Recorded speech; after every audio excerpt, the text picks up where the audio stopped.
चंद्रगुप्त अकेले जिस डाकू का पीछा कर रहा था वो अचानक सामने से किसी साए की तरह गायब हो गया। डाकू के अचानक गायब होते ही चंद्रगुप्त हैरान रह गया। वो उसे अपने आसपास ढूंढने लगा, लेकिन उस सुनसान जंगल में सिवाय उसके दूर दूर तक कोई नजर नहीं आ रहा था। उसने हैरान होकर खुद से कहा, अभी तो वो यही था, अचानक कहां गायब हो गया। तभी उसे अपने पीछे किसी के पैरों की आहट सुनाई दी। वो वहीं स्थिर हो गया और पैरों की आवाज को गौर से सुनने लगा। कोई दबे पांव चलते हुए उसके पास आ रहा था। उसके कान और भी चौकन्ने हो गए। चंद्रगुप्त ने अपनी कमर में बंधी कटार पर अपने हाथ की पकड़ मजबूत कर दी। अचानक पीछे से तलवार का एक जोरदार वार चंद्रगुप्त के ऊपर हुआ, लेकिन वो पहले से ही चौकन्ना था। उसने तेजी से पलटते हुए अपनी कटार को तलवार की धार के आगे कर दिया। तलवार का वार निरस्त हो चुका था। अपना वार खाली जाने से वो डाकू गुस्से में तिल मिलाते हुए बोला, कौन हो तुम और हमारा पीछा क्यों कर रहे हो? ऐसा कहते हुए उसने तलवार का दूसरा वार चंद्रगुप्त के सीने पर किया, लेकिन चंद्रगुप्त ने कटार से उसका वार एक बार फिर विफल कर दिया और बोला, ये जानकर तुम क्या करोगे? तुम बस अपनी रक्षा करो। डाकू ने इस बार चंद्रगुप्त के पैर पर वार किया, लेकिन चंद्रगुप्त ने हवा में उछाल उसका वार खाली कर दिया। दोनों में लड़ाई छिड़ चुकी थी। वो डाकू चंद्रगुप्त पर वार पे वार कर रहा था और चंद्रगुप्त बार बार अपना बचाव कर रहा था, क्योंकि वो डाकू को जिंदा पकड़ना चाहता था। इस बार उस डाकू ने तलवार से चंद्रगुप्त के सर पर वार किया। चंद्रगुप्त ने कटार से अपना सर बचाने की कोशिश की, लेकिन कटार का आकार छोटा होने की वजह से तलवार कटार से फिसलकर उसके चेहरे पर लगने वाली थी कि तभी चंद्रगुप्त ने अपना दूसरा हाथ आगे कर दिया। तलवार की धार वाला हिस्सा सीधा चंद्रगुप्त के हाथ में आ गया। धार के चलते चंद्रगुप्त के हाथ से खून बहने लगा, लेकिन वो तलवार को पकड़े रहा। अब दोनों गुत्थम गुत्थी में उलझ गए। दोनों आंखों में गुस्सा लिए एक दूसरे से उलझे हुए थे। डाकू गुस्से में बोला, तुम्हें हमारे बारे में जानने की इतनी दिलचस्पी क्यों है? तुम हो कौन? ऐसा बोलते हुए वो अपने शरीर की सारी ताकत चंद्रगुप्त पर झोंक रहा था, जिसके चलते चंद्रगुप्त पीठ के बल झुकता जा रहा था। उसने डाकू की आंखों में देखते हुए कहा, मैं हूं वनदेव और मैं तुम्हें तुम्हारी गलतियों की सजा देने आया हूं। ये बोलते ही चंद्रगुप्त ने अपने शरीर की सारी ताकत डाकू के ऊपर झोंक दी और उसे पीछे की तरफ धकेल दिया। डाकू लड़खड़ा कर गिर पड़ा और वो तलवार उसके हाथ से छूट गई। इससे पहले कि वो संभल पाता, चंद्रगुप्त चीते की भांति उछलकर उसकी छाती पर चढ़कर बैठ गया और अपनी कटार उसने उसकी गर्दन पर रख दी। डाकू फिर भी नहीं घबराया। उसने हंसते हुए कहा, मुझे मारने से पहले अपने उस मित्र के बारे में तो सोच लो। पता नहीं अब तक वो जीवित भी होगा या नहीं। चंद्रगुप्त ने गुस्से में कटार के मुंह से डाकू के सर पर जोर का वार किया और वो वहीं बेहोश हो गया। अब चंद्रगुप्त ने झट से बरगद के पेड़ की एक जड़ को काट उस डाकू के हाथ पैर बांध दिया और सुकन्या की दिशा की ओर भागने लगा। भागते हुए वो मन ही मन घबराते हुए बोला, पता नहीं सुकन्या के साथ क्या हुआ होगा। मुझे जल्दी उसके पास पहुंचना होगा, कहीं कुछ अनर्थ ना हो जाए। अब चंद्रगुप्त हवा की गति से सुकन्या की दिशा की ओर भाग रहा था। एक और जहां चंद्रगुप्त सुकन्या पे मंडराते खतरे को रोकने के लिए उसकी तरफ बढ़ रहा था, वहीं दूसरी ओर राजहंस उस पे मालकेतु नाम के आने वाले संकट को रोकने के लिए आचार्य चाणक्य को ढूंढ रहा था। तक्षशिला में चाणक्य का अपनी कक्षा में जाने का समय हो गया था। वो पुस्तकालय से कुछ पुस्तक लेकर अपनी कक्षा की तरफ जा ही रहे थे कि तभी उनके सामने राजहंस आ पहुंचा। आचार्य को प्रणाम कर उसने घबराते हुए कहा, आचार्य एक सूचना है, चंद्रगुप्त के प्राण संकट में है। ये सुन चाणक्य चौंक पड़े, लेकिन संयम बरतते हुए बोले, ये क्या कह रहे हो? तुम्हें कैसे पता? राजहंस ने कहा, आचार्य मैंने वीरसेन और मालकेतु को बात करते हुए सुना। वीरसेन बता रहा था कि चंद्रगुप्त किसी का पीछा करते हुए सांकला नगर की तरफ गया है। वो मालकेतु के माध्यम से उसी जंगल में उसे मरवाना चाहता है और मालकेतु चंद्रगुप्त को मारने के लिए प्रस्थान भी कर चुका है। चाणक्य हैरानी में बोले, लेकिन चंद्रगुप्त सांकला नगर की तरफ क्यों गया? उसे वहां क्या काम हो सकता है? राजहंस दबे स्वर में बोला, उस संबंध में तो मुझे कोई जानकारी नहीं, लेकिन इतना अवश्य पता है कि आपका सेवक सुकेतु भी उसके साथ है। ये सुनते ही चाणक्य के माथे पर बल पड़ गए। वो राजहंस से बोले, ठीक है तुम जाओ, मैं कुछ करता हूं। राजहंस आचार्य की बात मानकर वहां से चला गया। आचार्य चाणक्य को चंद्रगुप्त की चिंता होने लगी। उन्हें वीरसेन और मालकेतु के एकजुट होने का कारण समझ नहीं आया। लेकिन इससे पहले कि वो कुछ करते कि तभी पब्बत वहां आया और बोला, आचार्य, कक्षा में आपकी प्रतीक्षा हो रही है। चाणक्य अपनी कक्षा छोड़ नहीं सकते थे, इसलिए उन्हें मजबूरन कक्षा में जाना पड़ा। दूसरी तरफ सुकन्या जिस डाकू का पीछा कर रही थी, वो भी अचानक कहीं गायब हो गया। सुकन्या अचंभित रह गई। उसने मन ही मन कहा, अब ये भूत की तरह कहां गायब हो गया। वो वहां से दौड़ दौड़ कर पेड़ों के पीछे ढूंढने लगी, लेकिन उस डाकू का कोई अता पता नहीं था। वो बड़बड़ाते हुए बोली, आखिर हो क्या रहा है यहाँ? आंखों के सामने से कोई कैसे गायब हो सकता है? उसे आसमान खा गया या जमीन निकल गई? तभी अचानक पीछे से उस डाकू ने अपने पैरों से एक जोर का प्रहार सुकन्या पर किया। सुकन्या अपना संतुलन खो बैठी और वहीं गिर पड़ी। वो खुद को संभाल पाती उससे पहले उस डाकू ने उसे फिर से अपने पैरों से ठोकर मारी। वो थोड़ी दूर लुढ़क गई, लेकिन अब उसने तुरंत खुद को संभाल लिया। इस बार डाकू ने जैसे ही पैर चलाया, सुकन्या ने उसका पैर पकड़कर उसे खींच लिया। वो डाकू वहीं गिर गया। दोनों में उठा पटक चलने लगी। इसी उठा पटक के चलते सुकन्या को अपनी कटार निकालने का मौका नहीं मिला। अब कभी सुकन्या उस पर हावी होती तो कभी डाकू सुकन्या पर। अचानक मौका पाते हुए डाकू ने सुकन्या की गर्दन पकड़ ली और पूरी ताकत से उसका गला दबाने लगा। सुकन्या चाहकर भी उससे अपनी गर्दन छुड़ा नहीं पा रही थी। उसका दम घुटने लगा था। डाकू ने गुस्से में दांत पीसते हुए कहा, हमारा पीछा कर रहे थे ना, अब देखो क्या होता है तुम दोनों के साथ। तुम दोनों में से कोई भी जिंदा नहीं बचेगा। ऐसा कहते हुए उसने सुकन्या की गर्दन पर अपनी पकड़ और मजबूत कर दी। सुकन्या का दम निकलने वाला था कि तभी पीछे से एक कटार तेजी से उड़ती हुई आई और उस डाकू की बाह पर जा लगी। अचानक हुए इस हमले से वो डाकू दर्द से करहा उठा और सुकन्या पर उसकी पकड़ ढीली हो गई। पकड़ ढीली होते ही सुकन्या ने उसकी छाती पे वार किया और खुद को उसके चंगुल से आजाद कर लिया।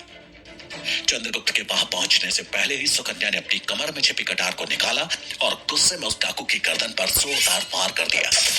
वार इतना घातक था कि उसके गले की नस कट गई और खून का फव्वारा फूट पड़ा। कुछ क्षण छटपटाने के बाद उसकी मौत हो गई। चंद्रगुप्त सुकन्या के पास दौड़ते हुए आया और बोला, तुम ठीक तो हो? कहीं चोट तो नहीं लगी? लेकिन चंद्रगुप्त की बातें मानो सुकन्या के कानों तक पहुंच ही नहीं रही थी। वो वहीं बेसुध से खड़ी उस मृत डाकू को देखे जा रही थी। उसने गुस्से में डाकू को मार तो दिया, लेकिन उसकी हत्या कर देने का आभास उसे अब हो रहा था। घबराहट से उसका पूरा शरीर कांप रहा था। पहली बार उसने किसी को जान से मारा था। कांपती हुई आवाज में सुकन्या बोली, मैं इसे मारना नहीं चाहती थी, गुस्से में हाथ से कटार चल गई। चंद्रगुप्त सुकन्या की हालत समझ रहा था, तो उसने सुकन्या को दिलासा देते हुए कहा, सुकन्या, परेशान मत हो, तुमने कुछ गलत नहीं किया। सुकन्या 2 कदम पीछे हटते हुए बोली, नहीं, मैंने एक आदमी को अभी भी मार डाला। मैं हत्यारन बन गई। सुकन्या की मनोदशा को देखते हुए चंद्रगुप्त ने उसके कंधे पर प्यार से हाथ रखा और बोला, मेरी आंखों में देखो, तुमने कुछ भी गलत नहीं किया। यदि अपने प्राणों की रक्षा के लिए किसी की जान भी लेनी पड़े तो वो गुनाह नहीं कहलाता। लेकिन सुकन्या अब भी बेसुध सी कांप रही थी। चंद्रगुप्त उसे समझाते हुए बोला, तुमने किसी निर्दोष की जान नहीं ली। न जाने इस डाकू ने कितनों की जान ली होगी, कितनों को राह चलते लूटा होगा। तुम्हें इसके लिए पश्चाताप करने की कोई आवश्यकता नहीं है। अपने मन से ये बोझ निकाल दो सुकन्या। सुकन्या बोली, मैं बस अपना बचाव करना चाहती थी, मारना नहीं। चंद्रगुप्त बोला, तुम्हारा इरादा गलत नहीं था और ना ही तुम गलत हो। तुम एक योद्धा हो और योद्धा इतनी छोटी बातों से डरा नहीं करते। काफी समझाने के बाद सुकन्या के मन का डर थोड़ा कम हुआ। सुकन्या के मन को शांत होता देख चंद्रगुप्त ने कहा, अब हमें जल्द से जल्द दूसरे डाकू तक पहुंचना होगा मैंने उसे मूर्छित कर बांध रखा है। हमें उससे उसके ठिकानों के बारे में पता करना है, तभी हम इन डकैतों का समूल नाश कर पाएंगे। ये सुन सुकन्या ने हामी भरी और दोनों भागते हुए वहां से दूसरे डाकू की तरफ बढ़ चले। दूसरी तरफ चाणक्य की कक्षा आरंभ हो चुकी थी, लेकिन चंद्रगुप्त वहां नहीं था। चाणक्य अपनी कक्षा में अर्थशास्त्र पढ़ा रहे थे। वो भले ही कक्षा में थे, लेकिन उनके मस्तिष्क को मानो चंद्रगुप्त की चिंता ने घेर रखा था।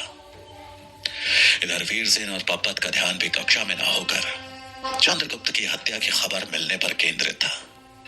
वो बेसब्री से मालकेतु के लौटने का इंतजार कर रहे थे। कुछ ही देर में चाणक्य ने कक्षा समाप्ति की घोषणा करते हुए कहा, आज की कक्षा यहीं समाप्त होती है। सभी छात्र आचार्य को प्रणाम कर वहां से जाने लगे कि तभी आचार्य गजानन वहां आ पहुंचे। उन्होंने चाणक्य पर कटाक्ष करते हुए कहा, आचार्य, आपका एक छात्र आपकी कक्षा से गायब है। क्या आपको जरा भी भान है? कहां है आपका प्रिय छात्र चंद्रगुप्त? गजानन जितने उत्तेजित थे, चाणक्य ने उतने शांत भाव में उनके प्रश्न का उत्तर देते हुए कहा, मैंने चंद्रगुप्त को अपने सेवक सुकेतु के साथ उसके गांव किसी कार्य हेतु भेजा है, और मुझे नहीं लगता कि उस कार्य का प्रयोजन आपको बताना आवश्यक है।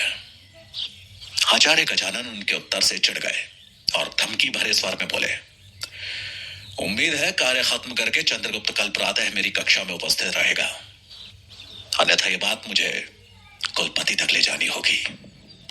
वीरसेन और पप्पत भी वहीं चुप कर सब सुन रहे थे। आचार्य गजानन की चंद्रगुप्त को लेकर ऐसी प्रतिक्रिया देख उनके चेहरों पर कुटिल मुस्कान बिखर गई थी।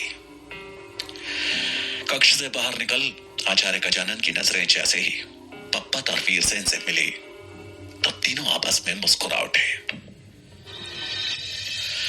एक तरफ जहां तक्षशिला में चाणक्य के सामने नई मुसीबत आ खड़ी हुई थी, वहीं दूसरी तरफ मगध में मंत्री शंभुनाथ भेष बदल मोहर बनाने वाले दस्तकार को खोजते हुए मगध के बाजार में आ पहुंचे थे। उन्हें अंदर ही अंदर काफी बेचैनी हो रही थी। उन्होंने मन ही मन कहा, कहीं अमात्य मुझसे पहले उस दस्तकार तक पहुंच गया तो मैं मंत्री शक्टार की बेगुनाही साबित नहीं कर पाऊंगा। मुझे अमात्य से पहले उस दस्तकार तक पहुंचना ही होगा। उन्होंने अपनी नजर और चाल दोनों तेज कर दी।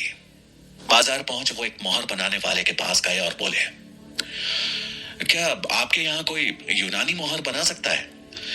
उस दस्तकार ने शंभुनाथ को एक नजर देखा और फिर कहा, नहीं, यहाँ ऐसी मोहर अब कोई नहीं बनाता। तुम व्यर्थ अपना समय नष्ट कर रहे हो। शंभुनाथ उसकी नजरों को भांप गए और उसके शब्द भी यही बता रहे थे। उन्होंने कहा, पहले कौन बनाता था ऐसी मोहरें? क्या उसका पता मिल सकता है? वो दस्तकार भड़कते हुए बोला, हम यहाँ मोहरें बनाते हैं, पता नहीं बताते। पता पूछना है तो प्रहरी से जाकर पूछो। मंत्री शंभुनाथ ने कहा, ठीक है, मत बताओ पता, लेकिन मैं इतना बता देता हूं कि जिसको तुम बचाने की सोच रहे हो उसकी जान खतरे में है। इतना बोल वो आगे बढ़े थे कि तभी प्रहरी के वेश में एक आदमी तेजी से शंभुनाथ के पीछे आया और कटार का नुकीला हिस्सा पेट पे रखकर बोला, चुपचाप चलते रहो, होशियारी नहीं। वो आदमी मंत्री शंभुनाथ को लेकर एक कुटिया के अंदर चला गया। अंदर पहुंचकर वो बोला, मैं तुम्हारी बात पर विश्वास क्यों करूं? शंभुनाथ ने कहा, अगर विश्वास नहीं है तो स्वयं ही देख लो। ये बोल उन्होंने उस आदमी को उसकी दुकान की तरफ देखने का इशारा किया, जहां मात्य के कुछ सैनिक दुकान पर बैठे एक आदमी से पूछताछ कर रहे थे, और अगले ही पल वो सैनिक अचानक उसे पीटने लगे और दुकान में तोड़फोड़ शुरू कर दी। ये देख वो आदमी हैरान रह गया। अब उसे विश्वास हो गया कि मंत्री शंभुनाथ सत्य बोल रहे हैं। वो उनकी तरफ मुड़ते हुए हैरानी में बोला, कौन है आप? शंभुनाथ ने उसकी बातों का जवाब न देते हुए उल्टा सवाल किया, अगर भरोसा है तो बताओ, क्या यूनानी मोहर तुमने बनाई थी?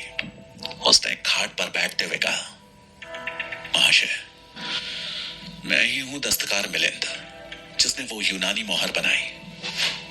मुझे पता है कि आप कई दिनों से मुझे तलाश रहे हैं, इसलिए मैं भी आपका पीछा कर रहा था। लेकिन आप हैं कौन? मैं मगध का खाते मंत्री शंभुनाथ हूं और मंत्री शक्टार के खिलाफ लगे आरोपों को तुम्हारी मदद से खारिज करवाना चाहता हूं। अगर अब तुम्हें अपने हितैषी की परख हो गई हो क्या तुम मेरा साथ देना चाहोगे? शंभुनाथ ने सवाल करते हुए कहा। ये सुन दस्तकार मिलिंद को शंभुनाथ की बातों पर भरोसा हो गया और वो बोला, हाँ बताइए, मैं आपके लिए क्या कर सकता हूं? शंभुनाथ बोले, तुम्हें हमारे लिए गवाही देनी होगी। महामंत्री शक्टार को निर्दोष साबित करना होगा। मिलिंद उनकी बातों से सहमत होते हुए बोला, ठीक है, मैं तैयार हूं। मरने से पहले अगर मैं किसी का भला कर सकूं तो पुण्य का काम होगा, लेकिन महामंत्री अमात्य के आदमी मुझे यहां भी ढूंढ लेंगे। ये सुन शंभुनाथ उसे आश्वासन देते हुए बोले, महाराज धनानंद अभी भ्रमण पर हैं और जब तक वो भ्रमण से लौट नहीं आते तब तक तुम आचार्य चाणक्य के पाटलिपुत्र वाले घर में नजरबंद रहो। समय आने पर मैं स्वयं तुम्हें राजा के समक्ष प्रस्तुत करूंगा। तुम्हारी सच्चाई ही महामंत्री शक्टार पर लगे कलंक को दूर कर सकती है। मिलिंद उनकी बात मान गया। ये देख मंत्री शंभुनाथ के चेहरे पर एक खुशी की लहर दौड़ पड़ी। अब उन्हें बस राजा के वापस लौटने का इंतजार था। जहां शंभुनाथ ने मिलिंद को ढूंढकर विजय पा ली थी, वहीं चाणक्य को अब चंद्रगुप्त और सुकन्या को जल्द से जल्द ढूंढना था। चाणक्य तुरंत ही सूरजमल के साथ चंद्रगुप्त और सुकन्या की खोज में गुरुकुल से साकला नगर की ओर जाने वाले रास्ते की तरफ प्रस्थान कर गए।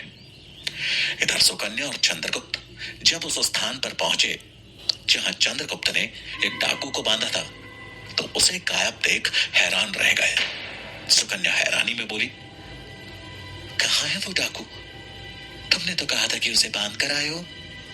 चंद्रगुप्त बोला, हाँ मैंने ऐसा ही किया था, शायद जल्दबाजी में मैं उसे मजबूती से बांधना भूल गया। सुकन्या जमीन पर पड़ी बरगद की जड़ को उठाते हुए बोली, ये रहा सबूत, वो डाकू यहां से भाग चुका है। मैंने दूसरे डाकू को भी मार दिया। अब हम कैसे उनके ठिकाने तक पहुंचेंगे? हमारा यहां आना व्यर्थ हो गया।